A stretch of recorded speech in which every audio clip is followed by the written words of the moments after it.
Hey everybody, it's Will Miles with Read and Reaction. Welcome back to the articles. I've taken a little bit of a hiatus, a little bit of a break. That's really because we're doing some exciting stuff over here at Read and Reaction. In the next couple of months, you're going to see some new additions to the team. You're going to see some cool products coming out from us. If you're interested in potentially getting early notice on those sorts of things, head over, support us on Patreon at patreon.com/Read and Reaction. You're watching this on YouTube, please like and subscribe, press the little bell button. That helps us out. Forward this to somebody that you know who you think might like the kind of content that we're putting out here at Read and Reaction. We're trying to be different. We're trying to teach people typically about football, though tonight it's a little bit different because Florida not going to make the NCAA tournament after they fall to Texas A&M in the SEC tournament. And so I decided to take a little bit of a deep look at the statistics when it comes to Mike White. And so that's the article tonight. The clock strikes midnight for Mike White as the Gators fall to Texas A&M. Florida's season ended with a thud in the SEC tournament against Texas A&M. Yeah, I understand the Gators will probably end up playing in the NIT, but that isn't the tournament the Gators fans expect. Even the most ardent Mike White supporters have hung on his streak of NCAA tournament appearances. That's gone now as well, which means we really do need to analyze what's going wrong and whether White is the right person to fix it. At this point, you can't accuse me of being an anti-White zealot, hell-bent on getting him out of Gainesville. Back in March of 2018, after the season-ending loss to Texas Tech, I looked at his statistical profile compared to former head coach Billy Donovan and suggested his path looked promising and that he needed 2 more years to give us a true idea of his ceiling. A year later, after a tournament loss to Michigan, I again suggested he needed more time, looking at the overall youth of the 2019 roster and the incoming recruits, Scotty Lewis, Trey Mann, Omar Payne, as reason to give White another year to figure things out. I didn't really dig too deep after COVID canceled the tournament in the 1920 season, but my tone changed after the loss to Oral Roberts in the tournament last year. It changed because the promise I had identified early had stagnated into mediocrity with very little evidence of growth. That has continued through the 21-22 season, and so that conclusion is even stronger. You could make an argument that since Florida is a football school, fans shouldn't expect the same level of success from its basketball program. I can accept that argument, even if I disagree with that. More on that in a minute. What I can't accept is the argument that there is any statistical basis that Mike White is in the process of building something substantial in Gainesville. At this point, we should expect that what we see is what we get, and that's a decidedly average basketball program. Transfers. Editor's note, stats presented below do not include the loss to Texas A&M in the SEC tournament. Some of the arguments that I made in favor of White early on were that he had young teams and needed to be able to get his players into the program. Well, we can't accuse him of not having had that at this point, and you certainly can't accuse this team of being young. Colin Castleton, Tyree Appleby, Flanders Fleming, Myrion Jones, Anthony DeRougy, and Brandon McKissick are all seniors. By minutes played, those are the main 6 players that Mike White has used this season, with McKissick having the least playing time at 24.1 minutes per game. The next highest on the list is Niels Lane at 14.3 minutes per game. Every single one of those seniors transferred into Florida at some point, rather than entering through the high school recruiting landscape. Castleton came from Michigan, Appleby from Cleveland State, Fleming from Charleston Southern, Jones from Penn State, DeRougy from Louisiana Tech, and McKissick from Kansas City. There hasn't been a ton of development for those players either. The chart I'm showing here shows points per game the year prior at their previous school, and then in 2021 and 2022, as well as win shares the year prior when they were at their previous school versus 2021 and 2022.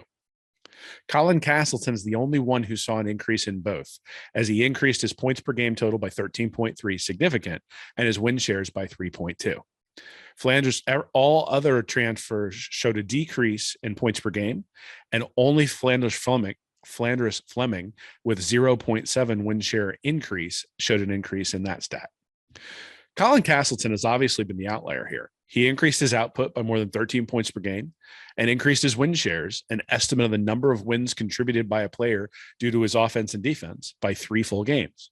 But every other transfer listed has averaged less points than his previous stop. And perhaps more importantly, except for Flanders Fleming, has contributed less to winning games than previous stops as well. The net result is that the total wins contributed from this group sum up to 0.9 games this year, which is how you end up with a 9-9 regular season record in the SEC. Recruiting. This would all be acceptable if these transfers were added to a solid base of players that Florida already had who were ready to contribute, but that's not what happened. From the 2020-2021 team, Noah Locke, 2 win shares in 2021, transferred to Louisville, and Omar Payne, 1.4 win shares, transferred to Illinois. Scotty Lewis, 1.4 win shares, and Trey Mann, 3.9 win shares, went to the NBA. Castleton, 3.2 win shares in 2021, and Appleby, 2.2 win shares in 2021, returned in 2022 and did improve a little bit, a total of 1.6 win shares in improvement. But that means that the transfers in had to replace the production of the early departures. As noted above, that just didn't happen. To further rub salt in the wounds is the transfer out of Andrew Nemhard. Nemhard was the 23rd ranked recruit overall in the 2018 class and was a big reason for my optimism back in that 2018 article. He showed significant promise in his first 2 seasons at Florida, accumulating 3.4 and 3.2 win shares in those years. But then he transferred to Gonzaga, where he put up 4.0 and 4.7 win shares the past 2 seasons, while helping Gonzaga to the national championship game and the top ranking in college basketball this season. Can you imagine if Nembhard was still on this roster? Another 4 to 5 wins would put the Gators at a 5 or 6 seed rather than being on the outside looking in right now. So White didn't get a whole lot out of his 5-star recruits, Nembhard and Lewis, but he was showing promise recruiting back in 2000 and recruiting back in 2019 was good. So at least that's continued, right? Well, that's one of the issues. A reason you'll hear for White not being able to build Florida into a consistently successful program is that Billy Donovan did something at Florida that nobody else could do, nor should be expected to do. But is that true? It is absolutely true that Florida is a football-first school. But prior to Donovan's arrival, Florida had some success. Lon Kruger had led the Gators to the Final Four in 93-94 and had an overall 184 and 1-4, a 565 record. Norm Sloan had led Florida to the tournament 3 times with a 235 and 194, 548 record. Building, White's record 142 and 87, 0.620 win percentage is better, but not by all that much. So what about another football school for comparison? We'd need to pick one where football is definitely first, where there's a history of championship level performance, where there isn't much history of basketball success, and where we've seen a recent uptick in performance on the basketball court. We have a pretty good program in the SEC that checks all of those boxes, the Alabama Crimson Tide. Prior to Nate Oates' arrival, Alabama's coaches were Avery Johnson, 75 and 62, 547 win percentage, and Anthony Grant, 117 and 85, 579 winning percentage. That's remarkably close to Kruger and Sloan. Oates is now 61 and 34, 642 win percentage in his first 3 seasons in Tuscaloosa, but he did win the SEC last season. Perhaps more importantly, now let's look at Oates and Avery Johnson's recruiting prowess with the Tide compared to Mike White. In 2016, Florida was ranked 69th, Alabama was ranked 50th. In 2017, Florida was ranked 20th, Alabama was 8th. In 2018, Florida was 19th, Alabama was 24th. In 2019, Florida was 8th, Alabama was 21st. In 2020, Florida was 41st, Alabama was 12th. In 2021, Florida was 51st, Alabama was 14th. The average recruiting ranking from 2016 to 2021 for Florida was 34.7, and Alabama was 21.5. Alabama has the most successful football program in the country, with a fan base and head coach who would divert resources towards that sport in a heartbeat if it were needed. Yet the Tide, under 2 different coaches, have now out-recruited Mike White. The average national ranking of White's 21 recruits since 2016 is 137.3. Those players have accounted for 44.5 win shares in their careers at Florida, meaning that the average White recruit is worth 2.1 win shares during his entire tenure at Florida. Compare that to Alabama, who since 2016 has brought in 23 recruits with an average recruiting ranking of 112.1. Those recruits have produced 61.2 win shares, or an average of 2.7 per recruit. And that's with a coaching change from Johnson to Oates and the attrition that comes with that sort of change. What this really means is that using the football school reasoning just doesn't cut it. At this point, Alabama is better at doing the football thing than Florida, and apparently better at doing the basketball thing as well. Progress? So maybe we're seeing progress on the court. So that should soothe us that using the transfer portal instead of just high school recruiting is a superior approach, right? I had someone on Twitter yell at me recently for not taking all of these categories: turnover margin, assist to turnover, offensive rebound margin, free throw differential, and then my favorite, point differential, into account for White, and instead of just focusing on point differential. Well, I took the advice and would like you to tell me where Florida's improving. The chart I'm showing shows that White's best year for turnover margin is 2018. His team's best year for assist to turnover ratio is 2018 as well. His best year in offensive rebounding margin is 2016. His best year for free throw differential is 2017. His best year for point differential is 2017. Notice a pattern? None of those years are recent. And there's a lot of red in that chart as you make your way towards recent years.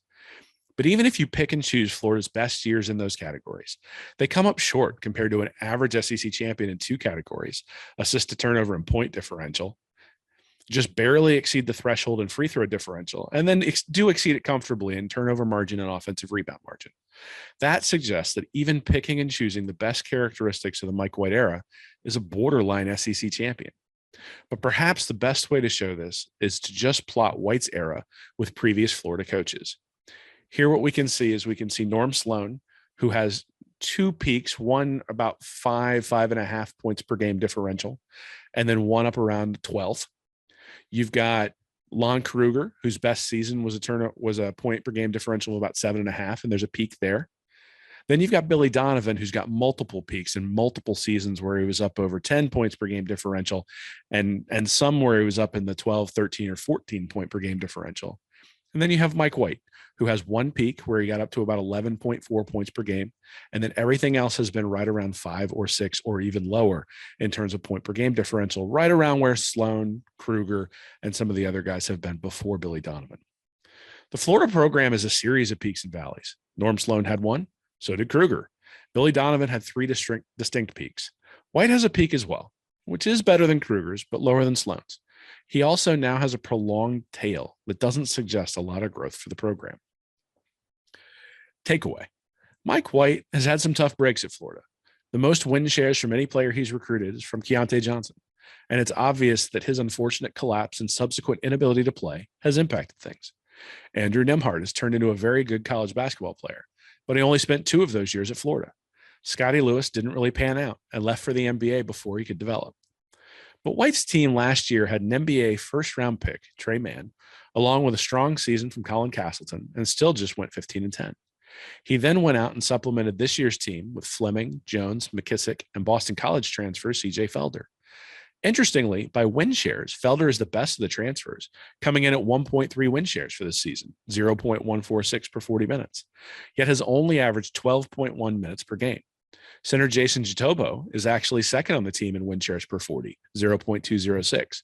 And though he's missed time with injury, he was only averaging 10.6 minutes per game at the time. Gator Country's Eric Fawcett has written repeatedly about White's lineup usage, and it just isn't optimal. Castleton, Jitobo, and Felder were the 3 best players by win shares per 40 this season. They're 3 of the top 4 in box plus minus, an estimate of the points per 100 possessions a player contributed above a league average team. I don't have access to individual lineup data, but I bet they were involved in the best units as well. This season was a high wire act just to miss the NCAA tournament. Florida needed to win over A&M and likely a win over Auburn in the next round to make it. But they were an extremely high variance team, relying on 3-point shooters who weren't very consistent to get their victories. In the loss to A&M, Florida shot 20.8% from 3-point range. Oof. That after shooting 26.7% in the season finale against Kentucky and 20.8% in the inconceivable loss to Texas Southern. Every time they played a ranked team, they struggled from behind the arc. The only exception was the 1-point victory over Auburn that looked like it would save the season. But that's really the point. When you rely on 3-point shooting to win and you don't have elite shooters on your squad, you're not going to win consistently. But to call Mike White inconsistent isn't really true. As the point differential chart shows, he's been really consistent. He just hasn't been all that good. Average is good enough for some programs. Maybe it's good enough for Florida when it comes to basketball. I'd probably support eliminating the basketball program if it brought more success on the football field. Kind of joking, but not really. But the excuse that you can't win an SEC championship because you're a football school doesn't cut it anymore.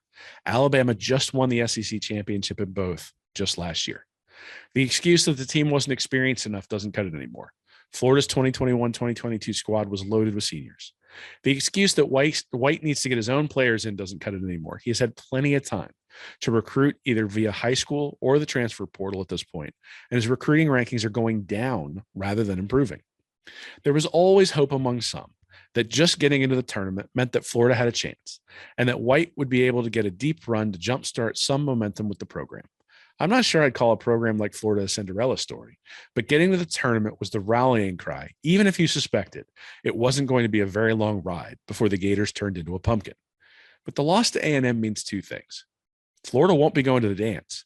And for Mike White, the clock just struck midnight. Thanks so much for tuning in. Hopefully you enjoy these articles. You can head over to readandreaction.com if you want to see those figures they we had there. Like I mentioned, we got some exciting stuff coming up that we're going to be announcing. So if you want to follow that, if you want to get early access to that, if you want bonus episodes of Stand Up and Holler, if you want commercial free versions of both these articles being read to you and Stand Up and Holler, the podcast, you can go over to patreon.com/readandreaction. For as little as $2 a month, you can get access to that. I'm also posting in the $5 tier, bits and pieces from these articles as I put them together. About a week and a half ago, I had posted one of these, one of the charts from this very article, actually. So you kind of know what I'm working on if you go over there and take a look. So anyway, I really appreciate everybody supporting us. Appreciate everybody reading. Appreciate everybody watching. Hopefully you enjoyed this little foray into Gator basketball. I'm not an expert, but I've had an opportunity now to look at these numbers for 3, 4, 5 years, and I think we know what we're going to get. And so, maybe that's okay. Maybe Scott Strickland thinks that's fine for the program. Maybe average is good enough for Gator basketball. And certainly I think, support the players out there, because the players are playing their hearts out and they're doing the best they can. And I want to make sure that we do support them. At the same time, we do need to take an honest look at these things and understand where the program sits and what might be done to fix it. And sometimes that does mean that you need to make a change. Anyway, for Reading Reaction, this is Will Miles. Thanks so much for supporting us. Go Gators.